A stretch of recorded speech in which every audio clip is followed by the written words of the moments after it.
Señor, gracias porque la palabra comienza a construir, a edificar, Señor, en nuestro interior.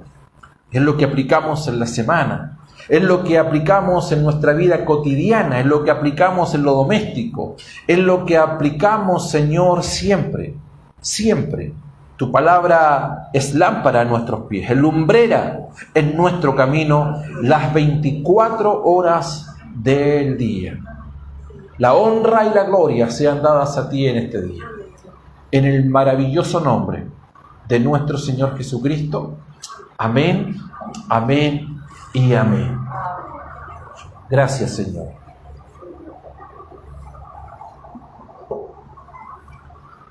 Hay dos acontecimientos previo a este capítulo y hay algo que es continuo a este capítulo. Estoy hablando del capítulo 4.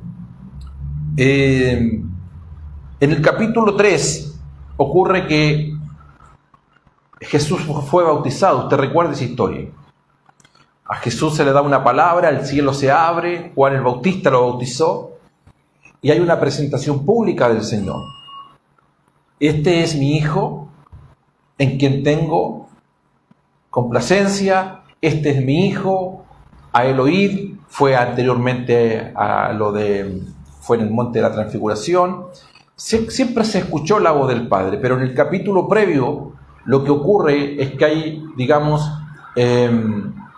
una legalidad ocurre allí. Ya Jesús había cumplido la edad, ya era el hijo maduro, y se escucha la orden del Señor que ahí estaba. Juan el Bautista lo reconoció, y en el capítulo 4, cuando empieza el capítulo 4, historias que nosotros conocemos, comienza con la tentación del Señor.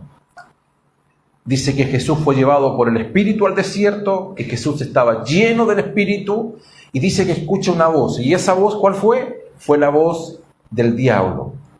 Ese relato tiene un título que dice que cuando Jesús fue tentado. Posteriormente a eso ocurre también, o en el mismo capítulo, habla de cuando a Jesús se le envía un mensaje dándole a entender que su primo Juan el Bautista, o aquel hombre que profetizó públicamente, aquel que lo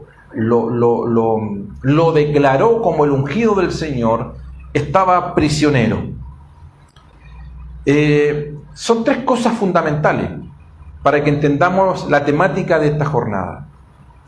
Jesús públicamente es anunciado por el Padre. Jesús luego es contractado, diríamos, porque sus emociones son puestas allí en juego, que tiene que ver cuando le avisan que su primo estaba preso. Esa palabra declarada en el Jordán nuevamente es expuesta allí cuando a Jesús el diablo le comienza a tentar. Mi pregunta es, ¿qué hace que Jesús en este caso ¿qué palabra usar allí? No pudiese caer no solo en la tentación, sino también expuesto sus emociones, cuando en el caso de él, que su primo, que además fue el hombre de Dios que lo bautizó, el hombre de Dios que fue el precursor del reino, le dicen que está preso.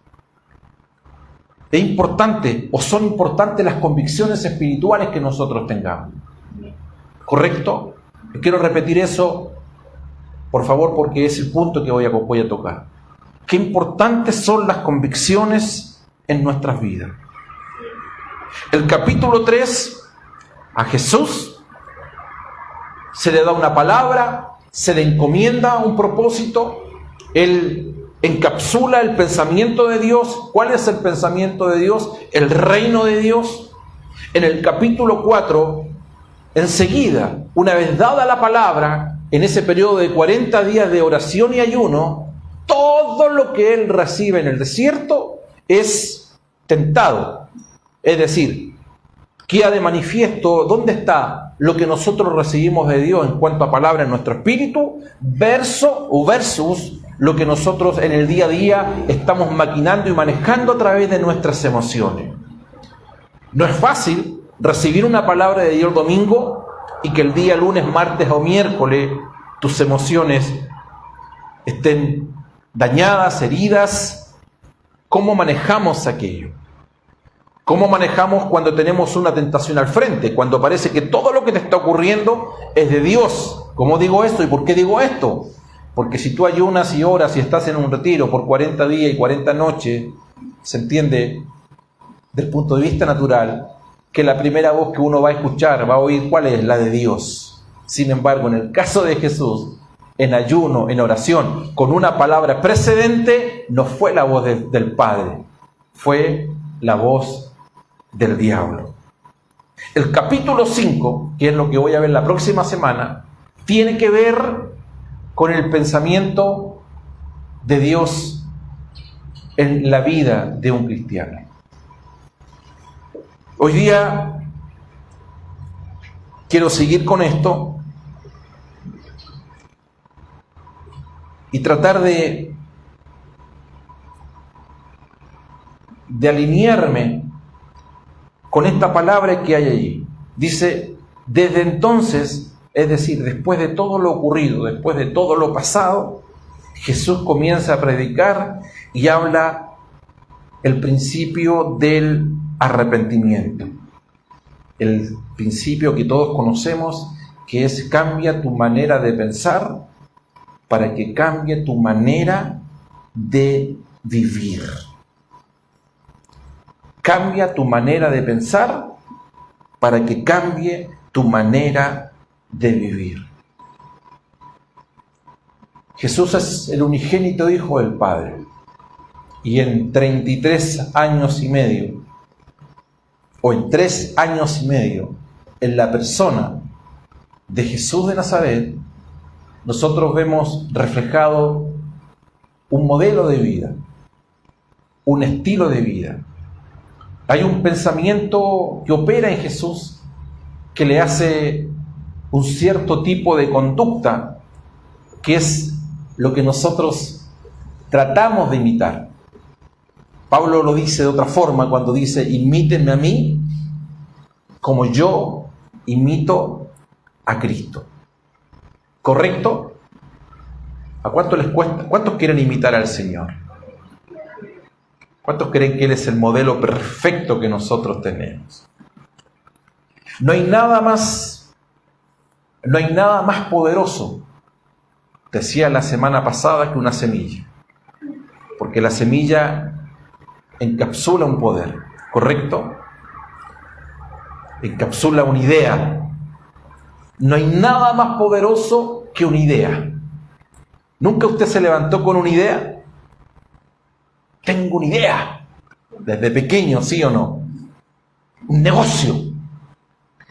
Y esa idea usted la echa a andar, ¿sí o no? Pero todo esto en su mente. Y usted en 10 minutos, usted es millonario. ¿O no? ¿Tú planificaste vender 1000 aguas o no?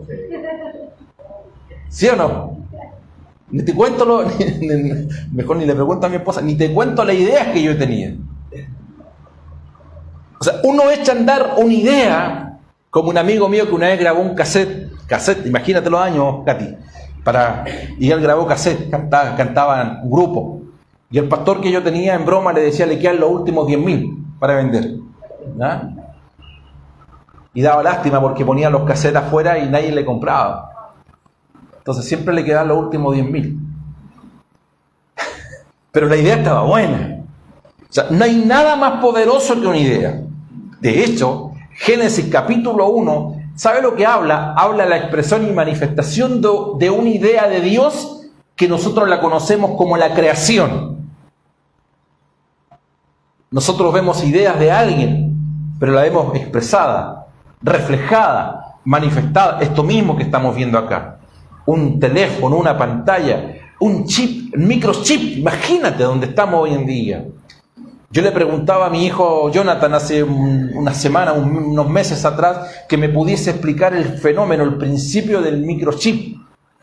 ¿Qué es lo que tiene el microchip que encapsula miles y miles de fotografía, información, gigas. Usted sabe de qué estoy hablando. La verdad que no le entendí absolutamente nada en la explicación porque me sobrepasa la idea que quien la tuvo en ese momento la llevó finalmente a un lápiz, a un cuaderno, a un plano, para que finalmente ese chip, esa memoria o ese celular esté en cada uno de nosotros. Por eso digo, qué importante, qué poderosa es una idea. Por eso que la idea es una semilla divina que puede ser cultivada para crear muchas cosas. Y cuando viene el Espíritu Santo a nuestras vidas, ¿cuál es la manifestación y la expresión del Espíritu Santo? Dice sueños y ¿qué más? Y visiones. Gracias por su entusiasmo. ¿Cuántos soñadores hay esta mañana acá? ¿Cuánta gente de sueños hay esta mañana acá? Los sueños, ¿quiénes lo tendrán? Los ancianos. ¿Y los jóvenes qué tendrán? Parece que todo comienza con una visión. Pero en la medida que vas creciendo y madurando, la visión se capitaliza en un sueño hecho realidad. Eso es la idea de Dios, el poema de Dios en cada uno de nosotros. Levante su mano derecha, diga, yo represento una idea de Dios. Ahora dígalo en serio y créalo, por favor. Diga, yo represento una idea de Dios. No importa lo que te digan los demás. No importa lo que te dijeron cuando pequeña, cuando pequeño, cuando niña, cuando niño, cuando creciste. No está determinado el propósito de Dios por el lugar en que tú naciste, en absoluto. Pudiste haber nacido en un lugar pobre, de miseria, de padres divorciados, separados, padre alcohólico. No sé cuál es el trasfondo social de muchos de ustedes y aquellos que nos ven en esta jornada. Pero todo proyecto de Dios no lo condiciona el lugar donde tú ni yo hemos nacido, sino del propósito eterno del Padre en su Hijo hacia cada uno de nosotros. Por lo tanto, sueños y visiones es la idea de Dios en cada uno de nosotros. ¿Qué es una idea? Me va a tener que soportar en algunas definiciones, ¿les parece? ¿Qué es una idea? Una idea, por eso puse el ejemplo, desde chico, tengo una idea. ¿Alguien más tiene alguna otra idea? Yo, pastor, todo el mundo tiene idea. Una idea es un pensamiento capturado. Una idea es un pensamiento concebido, está en tu interior. Una idea es la representación, es la representación mental de algo. Una idea se define como un acto del conocimiento. Después tenemos algo que no es idea, sino que es el pensamiento. ¿Qué es el pensamiento? El pensamiento es una palabra no hablada. El pensamiento es una palabra en silencio. El pensamiento es donde se ordenan o se forman y se ordenan las ideas y los conceptos. Todo está en nuestra mente. La idea, pensamiento, luego viene la palabra. ¿Qué es palabra? La palabra es el pensamiento revelado. La palabra es un pensamiento expuesto. La palabra expresa finalmente la idea. Es decir, aquello que está en tu interior puede ser una idea, pero cuando hay palabra, la palabra expresa esa idea. Cuando usted habla, ¿a cuánto le gusta hablar acá? Levanten su mano. Cuando usted habla, usted está exponiendo sus ideas. Pero no solamente está exponiendo sus ideas. Cuando usted habla, usted está exponiendo su manera de pensar. ¿Correcto?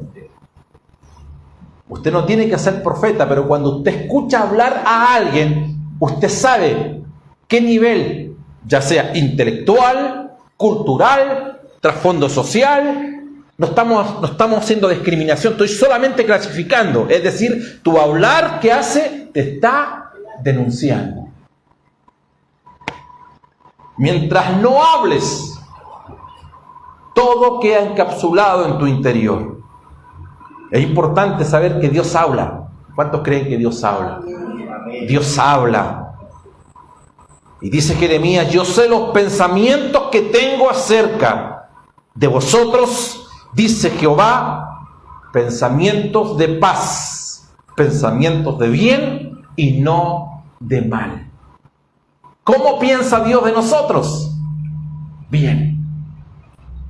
Levante su mano derecha, diga: qué bueno que hay alguien que piensa bien de mí. Vamos, dígalo, por favor, dígale: de gracias, Señor, gracias, porque tú tienes pensamientos. No solo pensamientos, Dios habla. Y cuando Dios habla es porque está exponiendo sus pensamientos. ¿Y qué está exponiendo Dios en sus pensamientos? Su idea que Él tiene de nosotros. Aleluya. Dios tiene ideas de nosotros. Dios habla bien de nosotros. Continúo. Cuando una idea viene a ser un pensamiento establecido, cuando la idea viene a ser un pensamiento establecido, digo, tú escuchaste a una persona hablar y tú defines a esa persona por lo que habla. Entonces, cuando yo hablo y expongo una idea, esa idea se transforma en ideología. Ideología. ¿Qué es una ideología? Es el conjunto de ideas establecidas que caracterizan a una persona, a un grupo, en una época establecida, a un movimiento cultural, religioso y político, y yo creo que de eso nosotros en Chile sabemos bastante. ¿Correcto? Estos creen tal o cual cosa. Estos otros tienen otra ideología. Por ejemplo, la democracia fue establecida por 5 ideólogos griegos hace muchas decenas de años atrás, pero quedó establecido en la humanidad. Por eso se habla de democracia. Yo, por si alguien me preguntaba, anoté aquí a los padres de la democracia, por si usted quiere colocarle nombre a sus hijos: Solón, Clitenes, Efialtés, Orodoto y Pericles. Nadie me preguntó los nombres, pero yo se los doy por si acaso, ya están grabados, por si quiere averiguar. Ellos son los padres de la democracia. Y hoy día hay miles de personas en el mundo que tienen esa ideología, y de esa ideología salen varios brazos en cuanto a pensamientos que predominan hoy en día en las sociedades. Mi pregunta es: ¿cómo es en nuestro caso? ¿Cuál es nuestra ideología? ¿Nosotros somos fruto de la democracia o somos fruto de otro pensamiento que es mayor que la teocracia? ¿Cuántos creen que Dios habla? ¿A cuántos Dios les habla? Hay personas que Dios le habla en forma audible. Hay personas que Dios le habla en sueño. Hay personas que Dios les muestra visiones. Hay personas que Dios les habla en sus pensamientos, en su interior, en su comunión, en su búsqueda. Bueno, eso es finalmente, es el pensamiento que uno tiene en relación a Dios. Por lo tanto, ese pensamiento se transforma en mí, ¿cuál? En mi persona, que una ideología. Mi ideología viene del reino de Dios. Ahora, yo estoy usando puros términos seculares para que más o menos me entienda, porque metanoia es un principio de vida. Es una definición secular.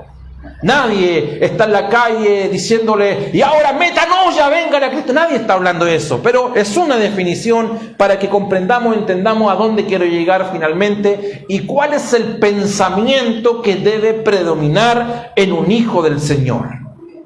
Amén.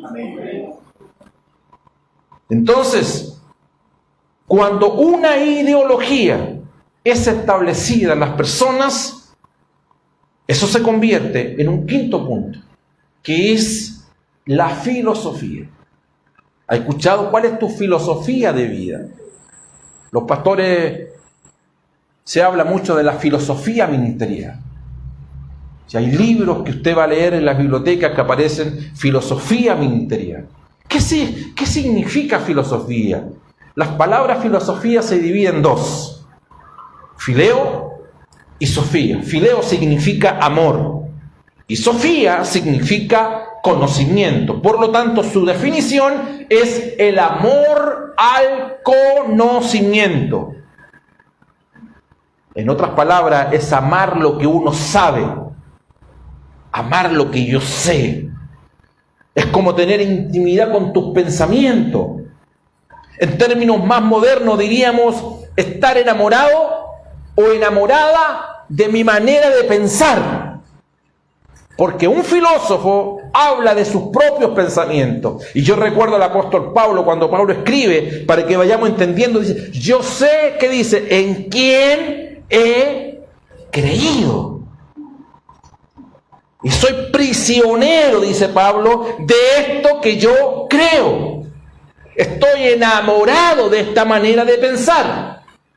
No me avergüenzo, que dice Pablo, del Evangelio, porque es poder y potencia de lo alto. Y es tan fuerte lo que yo creo, estoy tan enamorado de este pensamiento superior que habla Isaías. ¿Qué dice Pablo? Que ni la muerte, ni la vida, ni ángeles, ni principados, ni potestades, ni lo presente, ni lo porvenir, ni lo alto, ni lo profundo, ni ninguna otra cosa creada me podrá apartar del amor que es en Cristo Jesús. ¿Cuántos tienen ese pensamiento? ¿Cómo pensamos nosotros? Toda la fuente de nuestros pensamientos viene de Dios. Lo que no viene de Dios es erróneo entonces. Isaías dice, porque mis pensamientos no son vuestros pensamientos, Isaías 55, ni vuestros caminos son mis caminos, dice el Señor. Proverbio 23:7 dice, porque cuáles son sus pensamientos íntimos en el hombre, tal es el hombre. Por lo tanto, lo que marca mi destino de vida, ¿sabes? Es mi manera de pensar. No es poca cosa lo que estamos hablando esta mañana. Tal es el hombre en sus pensamientos íntimos que ese pensamiento finalmente le lleva a tener una forma, una manera de vivir. La palabra corazón tiene que ver con el subconsciente de la persona. Es donde se almacena, tiene que ver con la mente, tiene que ver con todo el aparataje almático del ser humano. Allí se estaciona todo lo que el hombre cree. Y Jesús lo explica de una forma maravillosa cuando dice, las palabras que yo le estoy hablando, dice, son espíritu y vida. Me gustó lo que anoté acá, se lo quiero leer literalmente, haciendo alusión al texto. Las palabras que yo os he hablado son espíritu y son vida. Lo que significa es esto. Le está diciendo al ser humano, si tú me entregas tu mente, yo la cambiaré. Estoy hablando en metanoia. De esta manera, tu filosofía o manera de pensar de la cual estás enamorado, yo la voy a cambiar. Ahora, ¿captas por qué cuesta que la gente cambie? ¿Me están escuchando esta mañana? ¿Entienden por qué cuesta tanto que la gente cambie? Cuando la gente está estacionada en una ideología, en su mente, se transforma en algo que aman, en una filosofía de vida. Cuesta sacar a la gente de su creencia, pero no vayamos tan lejos. Cuesta sacar a la gente de nuestra congregación. de las iglesias en general, sacarla de ese patrón de pensamiento que tienen. Porque según el pensamiento que tiene la persona, luego viene su conducta y viene el trato a los demás. Esto no se está grabando, pero ¿cuántos conocen a un duro de cabeza? Levanten su mano. ¿Conoces duro de cabeza? ¿Conoces a un duro de... Pamelita, ¿tú conoces a un duro de cabeza? ¿Quién más conoce a un duro de cabeza? ¿Sí, sí? ¿Conoce? Levanten su mano, a ver si la cámara me está enfocando a mí, nomás nadie los ve a usted. A ver, ya la hermana, el hermano, todos conocen a un duro de cabeza. Sí, hay harta gente que es durana. ¿Sí o no? Este no cambia con nada, dice uno. Años atrás había muchas bromas entre los hermanos. Decía, este fue un encuentro, un reencuentro, un requete encuentro y ya no cambió ya. ¿Cuántos conocen gente así? Cuando la gente se estaciona en esta forma de pensar, la Biblia le llama aquello fortaleza. Ese es el punto 6. Segunda de Corintios 4 dice, porque las armas de nuestra milicia no son carnales, sino poderosas en Dios para la destrucción de fortalezas. ¿Y qué es una fortaleza? La fortaleza ya es una idea establecida en la mente de la persona. La predispone a ciertas reacciones. En el caso nuestro, una fortaleza representa todo aquello que te impide creer o hacer aquello que Dios ha destinado para ti. Es lo que Dios potencialmente te dice, es lo que puedes ser y es lo que puedes hacer. No solo hacer, sino ser y hacer. Cuando aquello no se logra finalmente, o no lo hacemos, es porque hay fortalezas, ideas establecidas en nosotros que no nos permiten avanzar, no nos permiten escalar, que pasan los años y estamos siempre en el mismo lugar. Los fariseos le decían al Señor, no le decían, no, ¿cómo nosotros te vamos a escuchar a ti?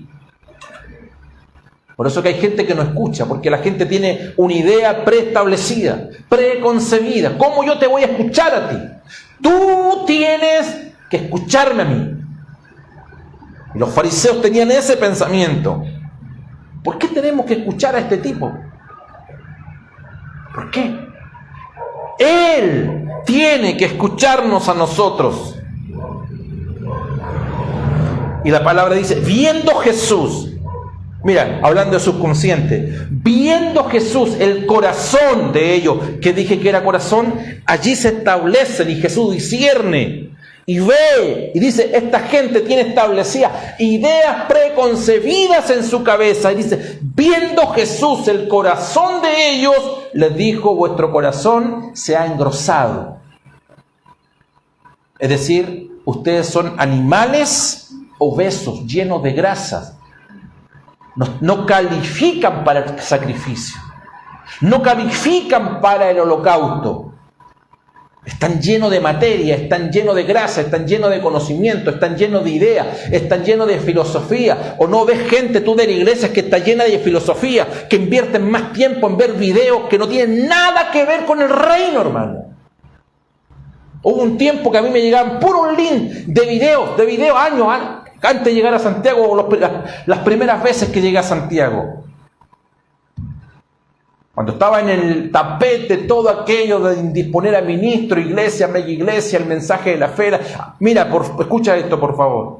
No digo que son mentiras muchas de las cosas que se dicen, que han ocurrido. Por favor. Solo que si tú tienes un pensamiento que predomina de buscar material para indisponer a otras iglesias y a otros ministerios, el negocio del reino no es ese. Jesús dijo, yo estoy en los negocios de mi Padre. A ver, escucha esto. El pensamiento de Dios que debe imperar en nosotros, número uno, es ¿cuál es el negocio del Padre?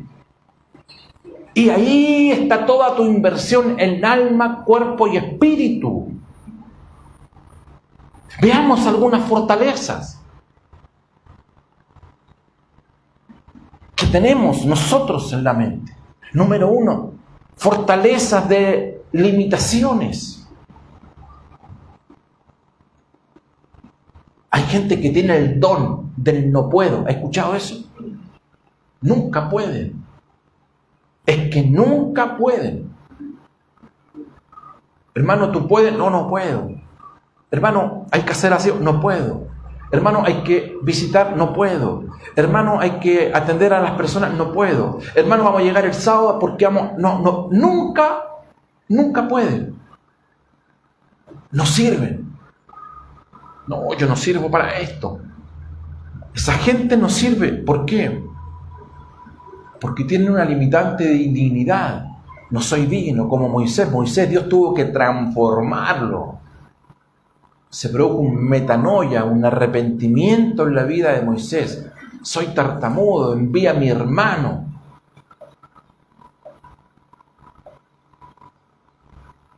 Levante su mano, diga, yo no soy limitado, diga, todo lo puedo en Cristo. Levante su mano derecha, dígalo de verdad, diga, yo todo lo puedo en Cristo, diga, todo lo puedo en Cristo. En Chile tenemos un término, lo que no sé, dígalo fuerte, lo invento. O sea, no es bueno inventar, pero ya inventar algo estás tirando ¿qué? Creatividad al escenario. No te va a quedar, pero ¿sabes? Es preferible, como Pedro, arriesgarse a quedarse siempre que no puedo, que no lo voy a lograr, siempre esperando. La segunda fortaleza son las mentiras. Hay gente que abraza la mentira. Creen en una mentira. Viven por esa mentira. La mentira los condiciona. La mentira le da dirección. Por años, por décadas. No creas. ¿Y de dónde viene la mentira? ¿Quién es el padre de la mentira? El diablo. Es decir, no tiene nada que ver con la idea de Dios, no tiene nada que ver con el pensamiento de Dios, ni con la palabra de Dios, ni con la ideología, ni filosofía. Son fortalezas del diablo que han engañado a la gente, que te miras al espejo y te dicen mentira a ti misma, a ti mismo. ¿Por qué mi vida? ¿Por qué yo? ¿Por qué por qué nací en este país? ¿Por qué nací en esta ciudad? ¿No tendré el apellido equivocado? ¿No habré nacido en el lugar equivocado? Y se creen esas mentiras ellos mismos. Porque hay una idea preconcebida que les domina y les controla. La tercera fortaleza tiene que ver con las filosofías mismas, las falsas doctrinas. Falsas doctrinas que mantienen a la gente bajo el error y el engaño. Mucha gente llega a las iglesias así, con errores, engañados. Pablo dice, en los cuales, 2 Corintios 4:4, en los cuales el Dios de este siglo cegó el entendimiento de los incrédulos, para que no le resplandezca, ¿qué dice? La luz del Evangelio, de la gloria de Cristo, el cual es la imagen de Dios. Es decir, enceguecido su entendimiento, viven bajo el error. La vida del justo, ¿cómo es? Como la luz, es decir, es progresivo. Hermano, la luz de Cristo, la revelación, Cristo mismo en nosotros, su expresión y su manifestación es progresiva. Todos los días estamos saliendo de un error que ayer no nos habíamos dado cuenta. Todos los días estamos expuestos. Es importante los pensamientos que predominan en nosotros. Otra fortaleza, el orgullo. El orgullo por lo general busca la exaltación personal. Hay gente que no sabe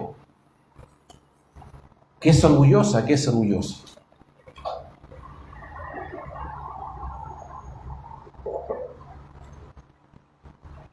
pero se ven sus expresiones. Cuando tú tienes un pensamiento superior a los demás, eso es orgullo. Porque orgullo tiene que ver con el yo, con la egolatría, con la exaltación. Y la gente se siente muchas veces cuando no es exaltada, cuando no es considerada. ¿Me explico? Hay orgullo. No importa, se lo dejo al Señor. No se lo deje al Señor, arréglalo tú. El problema lo tienes tú, no el Señor. Lo tenemos nosotros.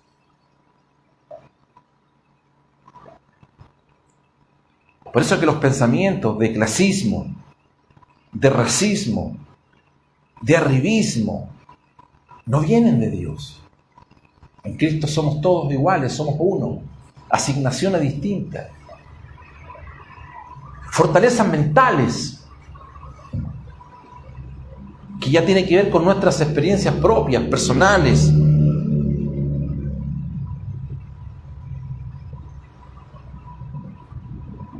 Y a veces esas experiencias propias, personales que hemos tenido, nos hacen quedarnos en un lugar determinado y ya no estamos dados a aprender de otros. ¿Le ha pasado o no? Hay gente que se estacionó en una experiencia en la vida cristiana. Se quedaron en el cielo, nunca bajaron. Como Pedro y Juan que le decían al Señor, Señor, hagamos enramada, ¿te acuerdas? Quedémonos acá. ¿Para qué? El Señor les dice, hay otro monte que nos está esperando. ¿Cuál es ese otro monte? El monte Calvario. Allá hay que llegar. O sea, no hagamos nunca de una experiencia una estación final. Toda experiencia con Dios es temporal y toda experiencia nos lleva de poder en poder, de victoria en victoria y de gloria en gloria. Pero cuando nos estacionamos en un lugar determinado, aquella experiencia se transforma luego también en una fortaleza y por eso tienes personas que no aprenden de nadie. Sabios en su propia opinión. Finalmente, en este punto, ya voy terminando ya, fortalezas de pobreza. No, falta una allí. Fortalezas personales, ¿ya la dije esa? Mentales. Después viene fortalezas personales. Las fortalezas personales tienen que ver con los patrones de conducta que nosotros heredamos de nuestra cultura, de nuestros padres. Soy así porque mi papá era así, soy así porque mi mamá era así. Somos así porque nuestra abuelita, nuestro abuelito era así. Y las mamás se encargan de decir a los hijos, igual a su padre. Entonces, no es siempre el caso. Por eso que al principio cuando habla de renunciar, de cambiar la manera de pensar, el que no renuncia, padre y madre, etc. Hay varias cosas que ustedes vayan asimilando ahí, por favor, pero tiene que ver con eso, ir dejando atrás. ¿Por qué? ¿Por qué razón? ¿Por qué razón? Porque estamos hablando que tiene que haber un pensamiento que predomina. ¿Y cuál es ese pensamiento? Es el pensamiento del reino de Dios, que se los voy a dar a conocer el próximo día domingo. Pero me interesa mucho que esto quede establecido en esta jornada. Cuando hablo de fortalezas mentales, también hay otro punto, creo que lo dije la semana pasada. Yo esta semana conversé también con la pastora Raquel, lo conoce, el pastor Juan Castro, él es de Estados Unidos, y él ya lo había hecho público, pero conversaba, me decía, pastor, la enseñanza del nuevo pacto, estoy hablando de un pastor que lleva décadas pastoreando, décadas, en las asambleas de Dios. Y él, algo que para nosotros, digo, ya es parte del silabario de nuestra congregación, porque así lo hemos establecido. Silabario en el sentido que toda persona que está en nuestra congregación, la base sea enseñarles el nuevo pacto. Y él me hacía saber que se sentía tan enriquecido. Ahí fue cuando habló de Javier, el hijo de Everly, y Jorge, que son de allá de Paillaco, porque el niño tiene 11 años y cuando tú lo escuchas hablar, Pamela, tú lo has escuchado, se maneja de una forma y con una dinámica que es asombrosa. El pastor me hace saber eso y me dice, y estoy tan asombrado por este pequeño, yo le dije el nombre, Javier, pero también él está asombrado. Cómo Dios en poco tiempo lo ha ido transformando, mudando. Que la explicación que estoy dando hoy día es cuando las fortalezas comienzan a caer.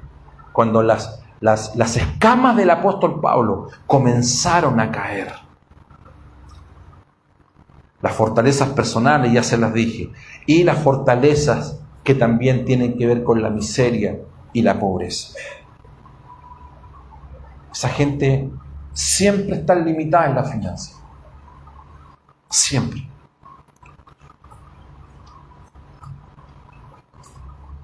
Hay gente que diezma y ofrenda, pero siempre falta. El principio de la mayordomía es trabajo, primero es dar, ¿correcto? Primero es dar a Dios lo que hay de Dios.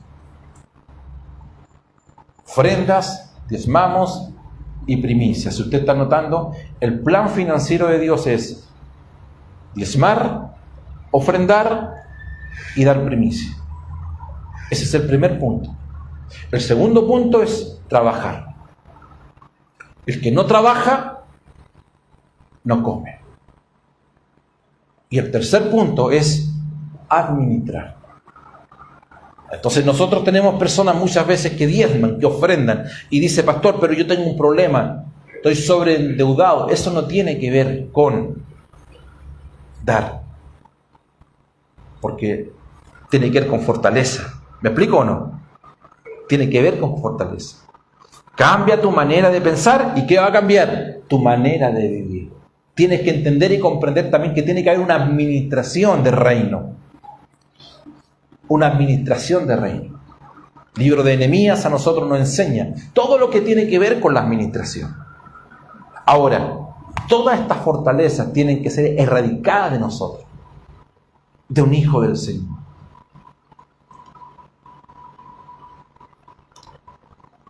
Entonces, el salmista escribe diciendo, tú has conocido mi sentar y también has conocido mi levantar. Desde lejos has entendido, dice Dios, mis pensamientos. El Salmo 139, 2. Dios conoce, ¿qué conoce? Nuestros pensamientos desde lejos. Por eso que hay dos puntos acá, voy terminando, que tienen que ver con el liderazgo de Jesús, con el potencial que Él ha puesto dentro de nosotros. Número uno tiene que ver con la filosofía, es decir, el pensamiento o estilo de vida que predominó en Jesús. Y lo segundo tiene que ver con el corazón de siervo. Eso voy a hablarlo en la siguiente semana. Cómo Jesús, todo esto que parece algo abstracto, cómo lo llevó a la práctica. ¿Qué significa tomar el pensamiento de Jesús, pastor? Todo lo que usted ha hablado y me enredó entre pensamiento, idea, filosofía, ideología, y no se enrede, por eso está en forma ordenada. Pero cómo Jesús tomó todo eso y lo llevó a la práctica. Yo recuerdo la historia, a ver si me recuerdo, de un hombre que encontró un cachorro de león y lo comenzó a criar con las ovejas. Así que el león, ¿qué se creía? Ovejas. Solo que no daba lana, pero se creía oveja. El león comenzó a crecer, y un día ese león sintió un rugido que él nunca, jamás había escuchado. Y corrió al río, porque desde allí venía ese rugido. Al no ver nada, el león estaba en el río, comenzó a tomar agua y de repente el león arrancó furiosamente. Se asustó porque se encontró con una bestia. ¿Y cuál era esa bestia? Su propio reflejo en el río. ¿Me explico? Nosotros conceptualmente decimos somos la imagen y la semejanza de ¿quién? De Dios. Pero Pablo dice, tienes que asustarte, tiene que llegar un momento en que te mires al espejo y veas quién eres tú realmente. Y Pablo dice, nosotros somos esa idea concebida, que es la idea de Dios, pero esa idea tiene que expresarse y manifestarse. No sé si usted lo sabía, pero eso somos nosotros en Dios. El problema es que no lo sabemos, pero la creación sí lo sabe. Por eso la creación, ¿qué dice? Claman, gimen, que ellos saben y esperan la manifestación de los hijos de Dios, quienes a la vez son un potencial inerte, pero que están saliendo a la luz día a día. Eso eres, Elizabeth, Mauricio, Mana Magda, Mana Magali, todos quienes están acá. Eso es lo que representamos. Y el pensamiento de Dios en la vida práctica está reflejado en las bienaventuranzas. Eso vamos a ver la próxima semana. Póngase en pie esta mañana, por favor. Si quiere darle un fuerte aplauso al Señor, déle un fuerte aplauso al Señor. Más fuerte ese aplauso, más fuerte. Bendecimos a aquellos que vamos a orar esta mañana, por aquellos que están en casa, por aquellos que están en los hospitales, por aquellos que están en algún vehículo, no lo sé, en algún rincón, en el campo, en la cordillera, en el mar, por aquellos que estamos acá esta mañana, por aquellos de nuestra congregación que están en casa, que están convalecientes. Hay mucha gente enferma aún, mucha gente que le ha costado levantarse, y muchos, en el contexto de lo que hemos hablado esta mañana, tienen un tremendo potencial, pero todo su entorno muchas veces ha hecho que esas personas, hijas e hijos del Señor, no logren poder liberar toda esa gracia, todos esos dones, todo ese potencial, todos esos talentos que de alguna u otra forma allí los tienen, pero los tienen inertes, no operan, no funcionan. ¿Me explico bien? Eso somos nosotros en el Señor. Eso representamos nosotros. Solo que las ideas hoy en día que parece que prevalecen mucho en esta sociedad, y en su gran mayoría, ideas que no vienen de Dios, ideas que no trascienden, ideas que llevan al ser humano al caos. Y vea usted cómo está la sociedad hoy en día. Un hombre simplemente con una idea, con un pensamiento superior, que manipula y gobierna toda una nación, simplemente un día determina hacerle guerra a otra nación. Y tú dices, ¿cómo tanto poder? Y otra nación, con líderes que quizás tienen más poder, con ideologías más poderosas todavía, que han hecho prisionera a la gente, la destruyen. Destruyen familias, destruyen niños. Ideas, veía un reportaje y hacían una encuesta en niñitas, adolescentes, entre 12 y 15 años de edad. Mira, y el 80% de ellas respondió, que cuál era su futuro. Y ella decía ser la novia de un narcotraficante. Tú dices, estamos jugando, no están hablando en serio, son encuestas de verdad. Pero mira cómo estamos hoy en día. Es decir, las ideas, las filosofías de vida que tienen hoy en día son tan fuertes que ellas de verdad creen eso. Pero los hijos del Señor no podemos ser así. Usted dirá, pastor, pero yo no tengo esa idea. Pero ¿cuál es la idea que tienes? ¿Cuál es la filosofía de vida que tienes hoy que marca tu mañana, tu pasado? Que tengamos luz del Señor. Que tengamos luz del Señor, de modo que sea que cuando Jesús dijo eso y marcaba ese texto al principio, porque el Señor dijo, después de esto, y tú te das cuenta que lo que ocurrió anterior no es poca cosa. No es poca cosa que sus emociones fueron puestas en forma inmediata. Cuando su pastor, su profeta, su primo, con el cual se crió, estaba preso. Cuando es expuesto delante del diablo. Y al diablo le ataca con ideas de la Biblia. No trajo ideas de las tinieblas, trajo ideas de la Biblia. Y no declinó. ¿Qué hizo lo que mantuvo a Jesús en sus convicciones? Valga la redundancia, fueron esas, sus convicciones. Porque él amaba ese pensamiento, amaba la voluntad de Dios, amaba la voluntad del Padre. Que no haya ninguna idea que venga del mundo exterior que apague, inmovilice esa idea de Dios que nosotros tenemos, ese pensamiento. Cristo en nosotros. Mira, se transforma ¿en qué? En la filosofía, en una expresión. Cristo en vosotros, ¿qué es? La esperanza. Esa es la manera que nosotros tenemos de expresar el pensamiento de Dios. Padre, gracias por esta mañana. Te honramos, Señor, por todos aquellos que están en casa, en diferentes lugares, latitudes, rincones de este mundo. Quizás hay muchos que, al igual que nosotros en esta jornada, están orando, Señor. Necesitan de ti. Necesitan salir de ese lodo en el cual se encuentran. Necesitan huir de ese pantano.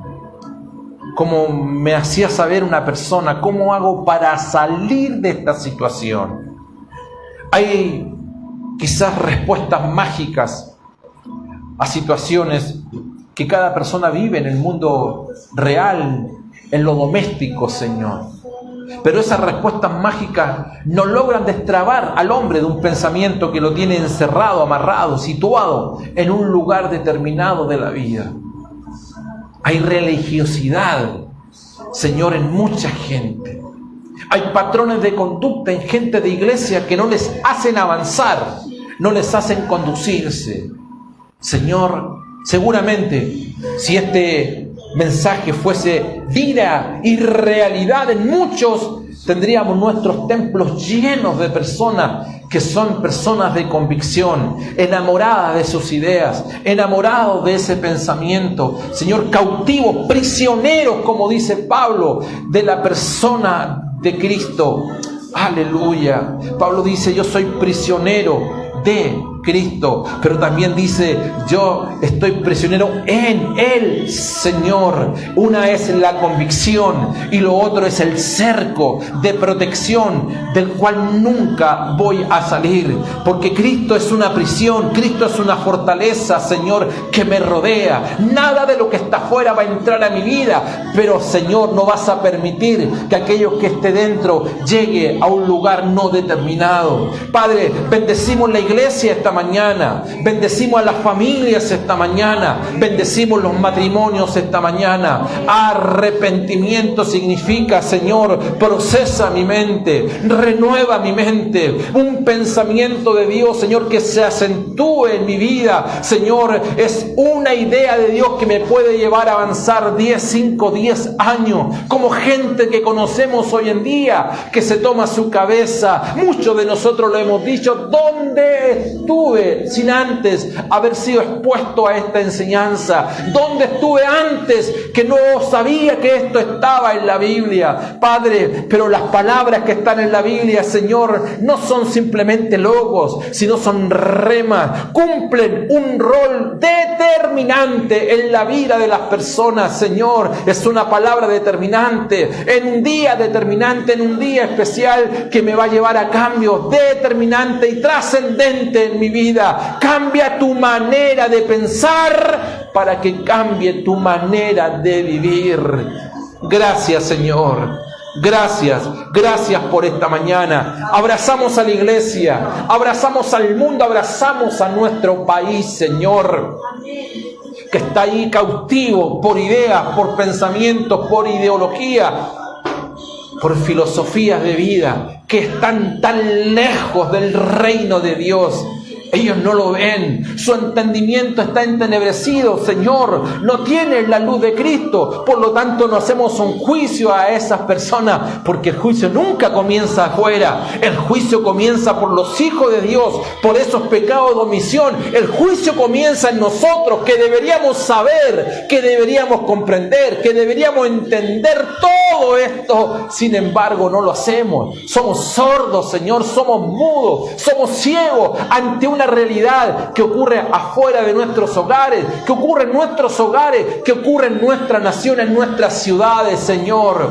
Padre, ten misericordia de nosotros, que tu misericordia, que el brazo de misericordia, Señor, y pido misericordia porque hemos abusado de tu gracia, Señor.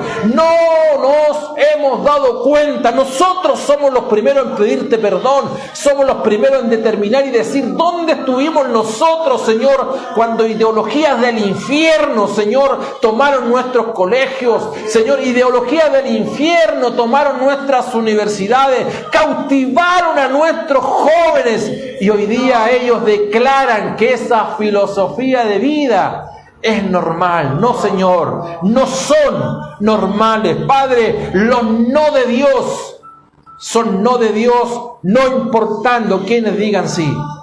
Y tu sí, Señor, van a ser sí siempre, no importando qué autoridad, Señor, diga no.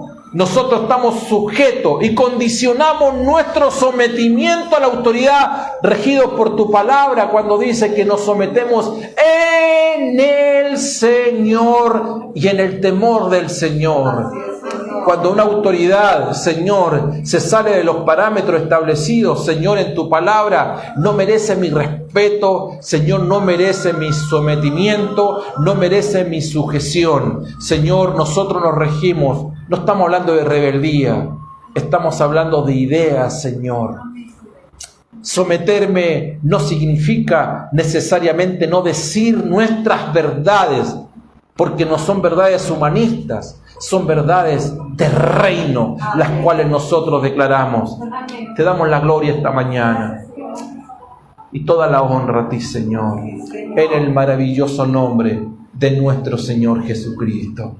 Amén, amén y amén. Dele un fuerte aplauso al Señor en esta mañana. Grito de júbilo. Aleluya. Gracias. Tome